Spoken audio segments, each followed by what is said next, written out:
जो पहले से वक्फ हो चुकी हैं प्रॉपर्टीज़, अब दोबारा उनको इस्टेब्लिश करना पड़ेगा कि ये वक्फ है। ये इम्पॉसिबिलिटी है। गज़ीट का जो कंक्लूसिव नेचर है उसको आप डाइल्यूट करना चाह रहे हैं। माने अब कई लोग वक्फ की प्रॉपर्टीज़ में इंक्रोचर्स है, इलीगल तरीके से वहाँ पर है, तो इनको एक मौका मिल जाएगा कि वो वक्फ प्रॉपर्टीज़ को बोलेंगे कि हमारी प्रॉपर्टी है, वक्फ की प्रॉपर्टी नहीं है।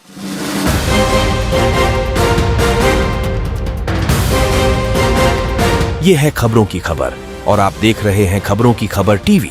एक बार किसी प्रॉपर्टी को वक्फ डिक्लेयर कर दिया गया तो हमेशा वक्फ रहता है।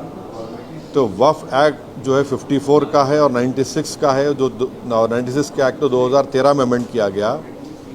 वो सर्वे कमिश्नर को पावर्स देता है और सर्वे कमिश्नर को अपॉइंट कौन करती है? State government. तो सर्वे कमिश्नर वक्फ प्रॉपर्टीज आइडेंटिफाई करता, उसके बाद लिस्ट ऑफ वक्फ प्रिपेयर होती है सर्वे कमिश्नर की तरफ से, और वो सर्वे कमिश्नर जो स्टेट गवर्नमेंट का अपॉइंटी है उसको स्टेट गवर्नमेंट को भिजाता और स्टेट गवर्नमेंट गज़ीट नोटिफिकेशन इशू करती है।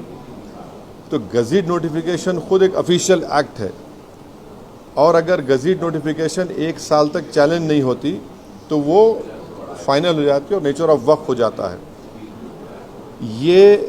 इसको ये लोग चेंज करना चाहते हैं। यानी जो पहले से वक्फ हो चुकी हैं प्रॉपर्टीज़, अब दोबारा उनको इस्टेब्लिश करना पड़ेगा कि ये वक्फ है।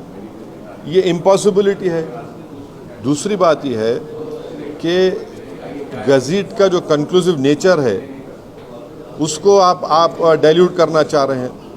माने अब कई लोग वक्फ की प्रॉपर्टीज़ में इंक्रोचर्स है, इलीगल तरीके से वहाँ पर है, तो इनको एक मौका मिल जाएगा कि वो वक्फ प्रॉपर्टीज़ को बोलेंगे कि हमारी प्रॉपर्टी है, वक्फ की प्रॉपर्टी नहीं है।